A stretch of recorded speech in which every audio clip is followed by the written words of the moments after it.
Speaking of preschools, some of them under a government-funded scheme are concerned about how they could be affected after the maximum fees they can charge are lowered from 2021. The Early Childhood Development Agency says these partner operators will get financial support but have to maintain cost effectiveness and improve quality.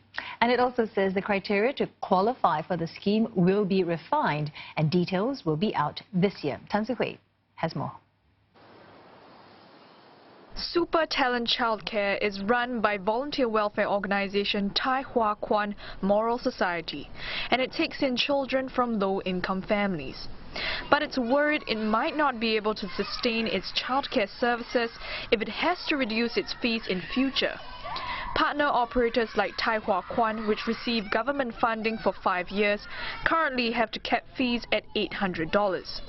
But ECDA says it will lower this cap after the current term for all 23 partner operators ends next year. The government got to subsidize us for the fees. Since the families are all poor families, even with enrichment courses, we can't bill the parents. The group, which is one of 6 non-profit organizations on the scheme, says it may turn to donations and charity shows if it needs more help. Over at another charity, Iyat Perdaus, it's confident funding will be sufficient, but says it will carefully plan its overheads.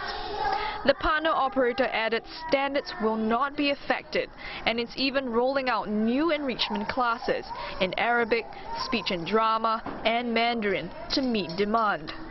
Probably the parents' mindset that low fees may equate to low poor childcare services, but the government have ensured that the government support and funding are given so that parents not to worry because quality learning will not be compromised. Nurture Education says it will find ways to ensure quality with lower fees, especially as it expects operating costs to go up. And it's eyeing a regional expansion to stay profitable.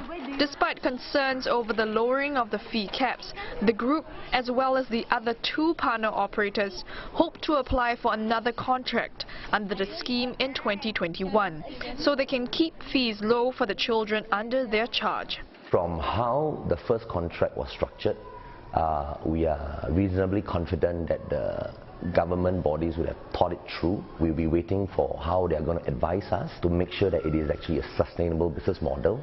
ECDA will launch a call for new applications in the 4th quarter.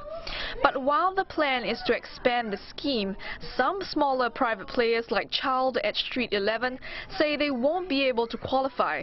That's because partner operators have to provide a minimum number of places.